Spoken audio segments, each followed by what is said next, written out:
Should you buy Star Wars: The High Republic's Into the Dark by Claudia Grey?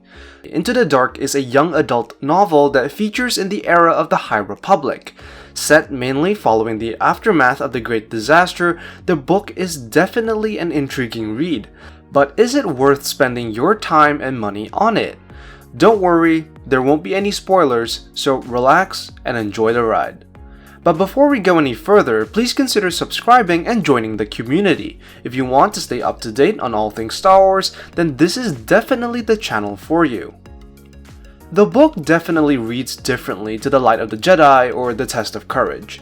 In contrast to The Light of the Jedi, which focuses more on major brushstroke events in the High Republic era, Into the Dark follows closely a group of characters as they navigate through an abandoned space station and the mysteries that come along with it.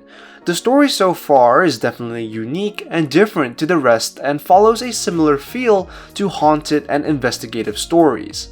Reading the book, it reminded me much of the worm zombie episode in the Clone Wars called Brain Invaders, where Ahsoka and Barriss Offee come up against weird forces of nature that create a horror-like feel to the story as well as an inquisitive side to it. The book very much expands on the lore and the inner hierarchies of the Jedi Order, which continues to bring this era of Star Wars to life and very much adds color to it, just as the books before. On a deeper level, the book explores the philosophies of the Jedi Order, both elaborating on it and challenging it as well. As such, any fans that enjoys this element of Star Wars is sure to find plenty of enjoyment in this book. The book links heavily with other stories of the era, and the consequences of the Great Disaster are felt extensively as the plot continues. Not only does the event change or influence the trials that the characters must face, but it also challenges the characters directly on an emotional level. There are plenty of moments throughout the book that really gets your heart racing, not purely through the excitement of action, but as well as through the inquisitive nature of its mysteries.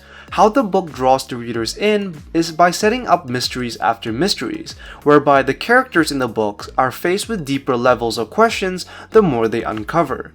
It most certainly should be commended that the book in many ways is bold and funny. Especially during the earliest chapters, there are plenty of bizarre comedic moments that will surely gain a chuckle or two. The book very much delves into the theme of confronting your own fears, which is eloquently portrayed through the various characters. As the plot continues, the reader will gain a better sense of not only the characters themselves, but the secrets in which each of them hold. The various plots and subplots are weaved expertly, whereby each character is faced with their own individual trials while going through the same event. In the beginning, the amount of mysteries that each character must go through does feel a little congested, but everything is answered, which makes the payoff at the end all the more satisfying. In fact, throughout the book, the audience is very much entertained by several twists and turns that really build the experience of the book. Indeed, Claudia Grey has constructed this book very well, allowing readers to get to know the various different characters on a deeper level, which further enriches the plot's narrative. Throughout the book, we are introduced to new as well as old villains. The new villains in particular are very much unique, and the book sets them up in a way that will definitely be explored further down the line. While the Nile do hold the position as the main villain, the new villains introduced here add more color and diversity in the adversity that the Jedi have to face. The book also delves into the Nile. While somewhat limited in comparison to The Light of the Jedi, it does provide, shall we say, a more personal understanding of the Nile and its motivations. However, there are some continuity issues throughout the book. I won't get into detail as to what those continuity issues are, but safe to say, these are really minor issues. Unfortunately, the book wasn't as scary as I hoped it would be, but the adventure aspect of the book more than makes up for this. Other issues that I found was the pacing, which at times felt a little slow. Especially in comparison to The Light of the Jedi, certain stages of the book can feel a little dragged on.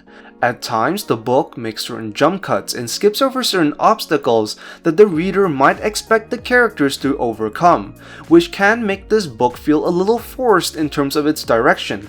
However, it is most certainly forgiven for its exploration and elaboration of the characters and the world around them. So what is my verdict? Into the Dark is definitely worth the read and your time. While I would not say it was as exhilarating as The Light of the Jedi, it definitely had moments that had me glued to the story.